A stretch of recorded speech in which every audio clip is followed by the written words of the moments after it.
ॐ सहना भवतु सहनौ भुनक्तु सह वीर्यं करवावहै तेजस्विनावधीतमस्तु मा विद्विषावहै। ओम शांति शांति शांति। हरि ओम। हमने देखा कि पिछले श्लोक में भगवान ने कहा कि आत्मा अछेद्य, अद्याह्य, अशोष्य और अक्लेद्य वगैरह है, इत्यादि है। और ये जो है नित्य है, सर्वव्यापी है, अचल है और सनातन है।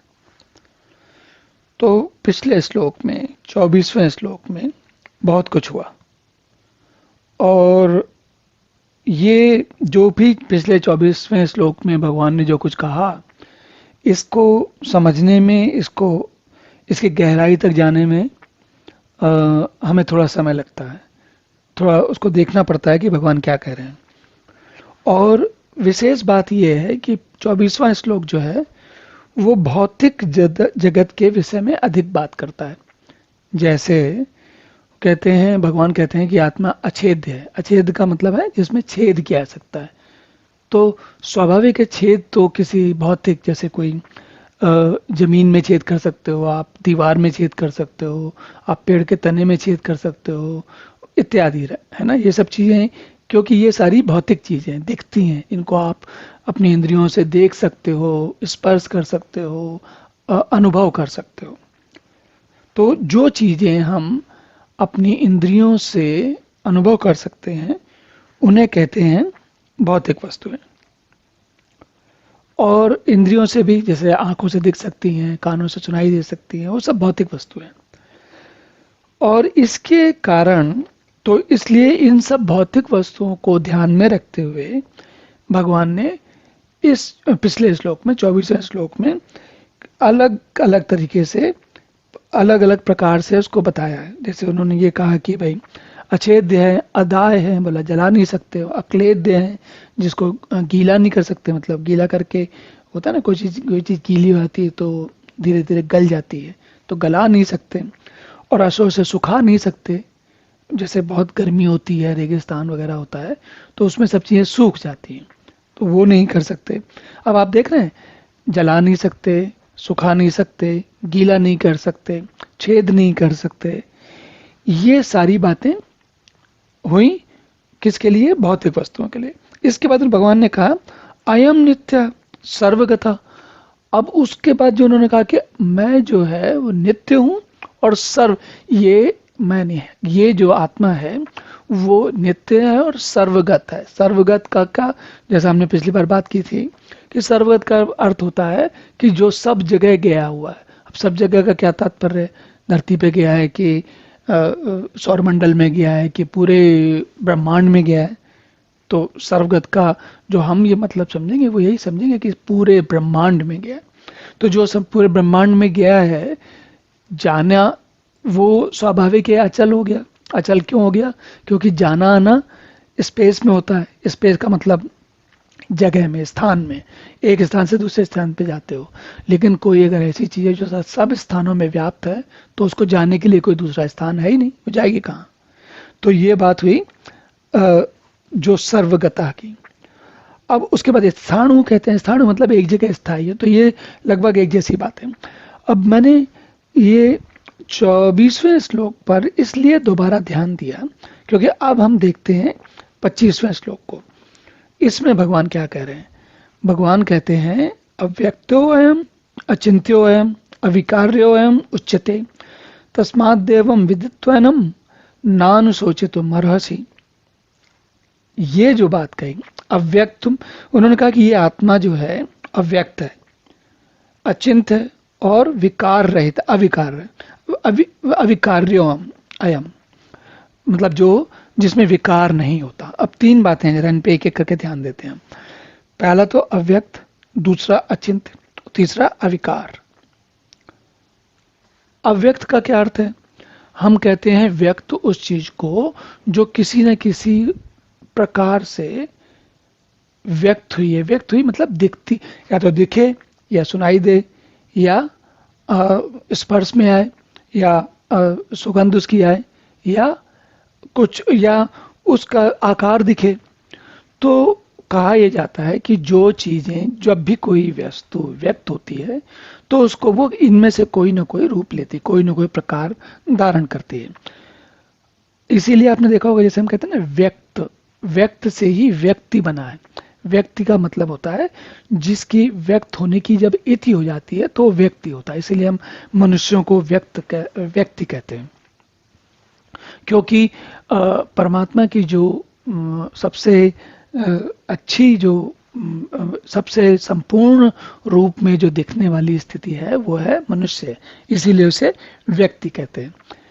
अब हमने क्या समझा यहाँ पे, आत्मा तो अव्यक्त है। अव्यक्त है का क्या अर्थ हुआ, हमने समझा कि व्यक्त का अर्थ है जो दिखे, सुनाई दे इत्यादि, मतलब जो किसी न किसी रूप में हमको अपनी पहचान करवाए। भगवान कह रहे हैं कि आत्मा अव्यक्त है। अव्यक्त का अर्थ ये हुआ कि वो अपनी पहचान नहीं कराती, वो दिखाती नहीं, अपने आप को आपके सामने प्रकट नहीं करती। अव्यक्त शब्द का शाब्दिक अर्थ हम में से बहुत से लोग जानते हैं, लेकिन हम उसको ठीक से अगर उसके बारे में विचार करें तो हमको ये समझ में आता है कि हम केवल व्यक्त वस्तुओं के बारे में जानते हैं, अव्यक्त के बारे में हम जानते ही नहीं। हम जो कुछ भी जानते हैं, समझते हैं, जितनी भी गणित है, गणित तो फिर भी अलग है, जितनी भी साइंस, जितनी विज्ञान है, जितनी भौतिकी है, वो सारी व्यक्त चीज़ों की है। भौतिकी, रसायन शास्त्र और जीव विज्ञान इत्यादि सारी की सारी व्यक्त चीज़ों की है। इसी प्रकार मनोविज्ञान, जो आपको लगेगा कि ये तो क्या व्यक्त हो रहा है, नहीं, मनोविज्ञान भी व्यक्त होने वाली स्थिति है। कैसे व्यक्त होने वाली स्थिति है कि अगर कोई मनोरोगी है तो वो भी आपको व्यक्त हो जाता है, पता लग जाता है। आंखों से नहीं पता चलता मनोरोगी, कभी कभी आंखों से भी पता चलता है, लेकिन आपको समझ में आ जाता है कि ये मनोरोगी है। तो हमने क्या क्या बात की, हमने बात की गणित हमने देखी दिखती है, उसको हमने, गणित को मैंने एक अलग दर्जे में इसलिए रखा है क्योंकि गणित बहुत ज़्यादा एब्स्ट्रैक्ट हो जाती है, बहुत ऊपर चली जाती है। तो थोड़ा सा कई जो बहुत कहना चाहिए उच्च स्तर के गणितज्ञ हैं वो इस बारे में जरूर कहेंगे कि नहीं नहीं, गणित जो है वो एब्स्ट्रैक्ट है और वो व्यक्त नहीं होती। वो गणित कॉज है, कॉज मतलब कारण है हर चीज के होने का। चलिए गणित को छोड़ते हैं अभी थोड़ी देर के लिए, अभी हम अपनी बात पर टिके रहते हैं कि अव्यक्त जो चीज है, जो भी चीज अव्यक्त है, वो किसी प्रकार से अपने आप को हमारे सामने प्रकट नहीं करती। तो अव्यक्त पे हमने थोड़ी देर के लिए अपना ध्यान साधा। अब जरा अचिंत्य पे जाते हैं।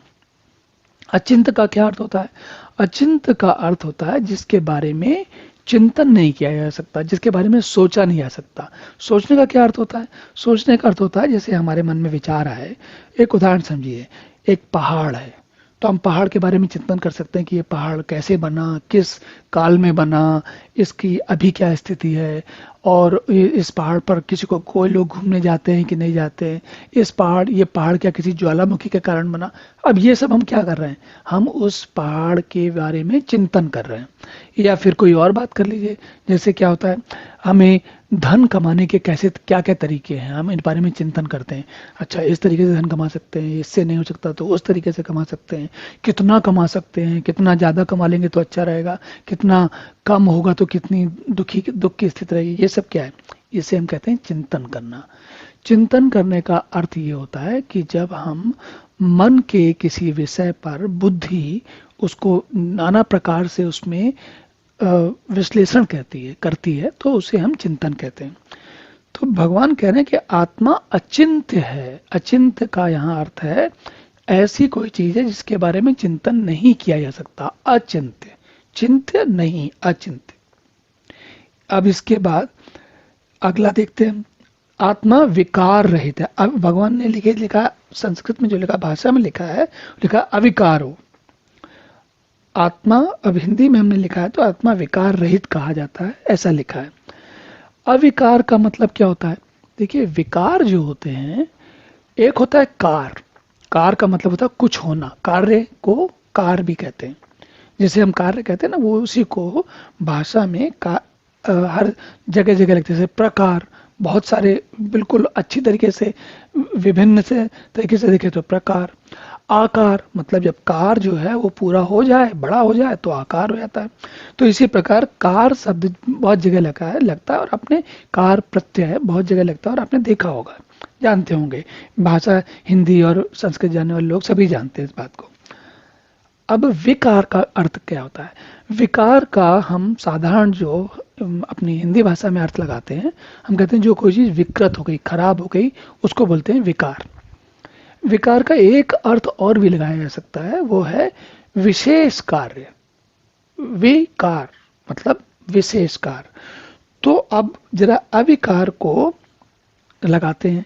तो अविकार का मतलब है आत्मा, जो ये विशेष कार्य हो रहे हैं या विभिन्न कार्य हो रहे हैं या जो विपरीत कार्य हो रहे हैं, हमने वी उपसर्ग को 3 तरीके से देखा। तो ये जो तीनों प्रकार के कार्य हो रहे हैं, इनमें से कोई भी आत्मा नहीं है। तो ये, अब अगर आप इस पे थोड़ा सा और मनन करेंगे, चिंतन करेंगे, भगवान कह रहे हैं कि अचिंत्य है, उन्होंने भगवान ने थोड़ी देर पहले कहा अचिंत्य, लेकिन अगर आप अविकार शब्द पे थोड़ा चिंतन करेंगे, जैसे अचिंत्य पे हमने चिंतन किया, अगर अविकार पे भी चिंतन करेंगे तो आपको समझ में आएगा कि अब हम आत्मा का करें क्या, इसको कहाँ रखें, किस वर्ग में वर्गीकरण करें, किस कैटेगरी में डालें, क्या करें इनका, ये क्या चीज है आत्मा। ये तो बहुत मतलब कोई विचित्र सी चीज है, कोई अजीब सी चीज है। तो ये सब सोचने के बाद अगर हम आगे बढ़ें तो भगवान कहते हैं, ये भगवान ने ये सब बता के सोच के देखिए, जैसे अभी हमने बात की, और अर्जुन तो हम जानते हैं कि हमसे बहुत समझदार हैं। तो अर्जुन ने अगर इन तीनों बातों पर ध्यान किया होगा, उसके बाद अर्जुन से कहा जाए कि तुमने अर्जुन इन सब बातों को समझ लिया कि आत्मा अचिंत, अव्यक्त, अचिंत और अविकार है, तो अब तो तुमको मानना चाहिए, तुमको समझ जाना चाहिए कि भाई ज्ञानी लोग इस पे, अगर कोई ये तुम्हें ये बात समझ में आ जाएगी कि आत्मा ऐसी है और ये इस आत्मा, तुम इस अभी भगवान ने आत्मा और अर्जुन को आपस में बार बार जोड़ा नहीं है। हालांकि हम सभी लोग जानते हैं, जो भी गीता के बारे में थोड़ा बहुत भी जानते हैं वो सब जानते हैं कि हम कहते हैं ना कि आत्मा परमात्मा एक है और हमारा आत्मा और आत्मा हमारे अंदर है इत्यादि। तो भगवान कह रहे हैं, देखिए भगवान ने जो कुछ अर्जुन को अभी तक कहा, अर्जुन को समझ में आया, तो भगवान ये कह रहे हैं कि जब ये बात तुम्हें समझ में आ गई तो फिर अब तुमको ज्ञान, मतलब तुम ज्ञानी हो भाई, और इतनी बात जानने वाले कोई ज्ञानी शोक नहीं करते, तो फिर तुम क्यों शोक कर रहे हो? तुम क्यों ये सोच रहे हो कि ये सारे लोग मर जाएंगे तो बड़ा गड़बड़ हो जाएगा? तो मैं फिर से कहूंगा कि इस अध्याय 2 के ये 24वें श्लोक को और 25वें श्लोक को हमें बार बार आकर इस पर ध्यान और मनन करना चाहिए। चलिए अब तत्काल के लिए आगे देखते हैं। ओम पूर्णमदः पूर्णमिदं पूर्णात् पूर्णमुदच्यते पूर्णस्य पूर्णमादाय पूर्णमेवावशिष्यते। ओम शांति शांति शांति।